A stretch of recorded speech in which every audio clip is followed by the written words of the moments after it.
usually when you think of P2P financing, or at least when I think of P2P financing, you're thinking of retailers doing really small amounts, investing in really small businesses. Now, you talk to these guys called CapBay. They are P2P financing, but they're on a bigger scale. So how does it work? How are they bigger or different from normal P2P guys?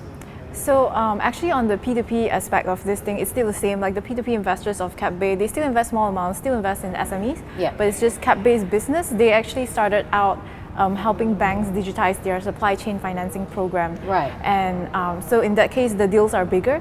So what they have done is last year they applied for the license, for the P2P license, and from that they allowed P2P investors, the retail investors, to hop onto the same deals as the banks. Okay, so does that mean you're investing in blue chips or you're investing in the supply chain of blue chips? How does it work?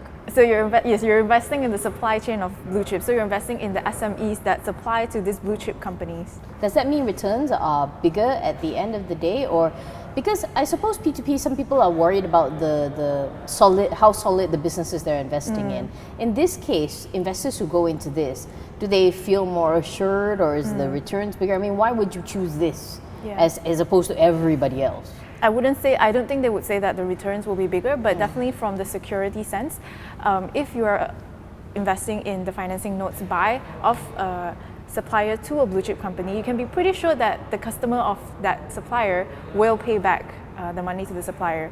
So that adds a sense of security.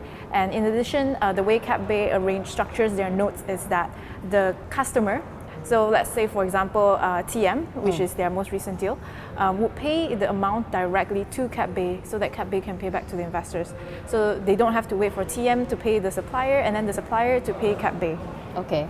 Actually, their involvement in how they came to this is interesting, because one of the founders, he sort of came across this idea because his dad is a fisherman from Pontian, and there was an issue with cash flow, right? Because the customers will only pay like 6 months or different. So he worked that into is that why when they founded this, that was the core principle behind it?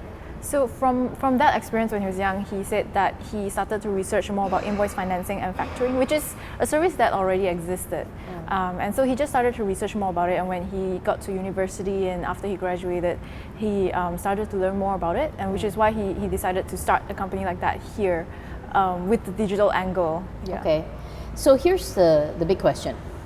Will this be the future of P2P financing, or is it just one of the other options? Because actually at the moment, I think a lot of people are looking for either alternative places to invest or maybe different ways of investing small amounts of money. Does he say anything about that? Do they say anything about that? Invoice financing could be becoming more popular because it could seem to be more secure, less risky than other types of notes. Of course, that will be compensated by potentially lower returns. But the reason it could seem to be more secure is that you are taking on a risk where the customer will pay back to the supplier. And usually the customers are bigger companies. It could be blue chip companies in CapBay's situation. And so you don't have to worry that the customer will not pay the supplier. For more on the stories, pick up a copy of The Edge Weekly at all good newsstands.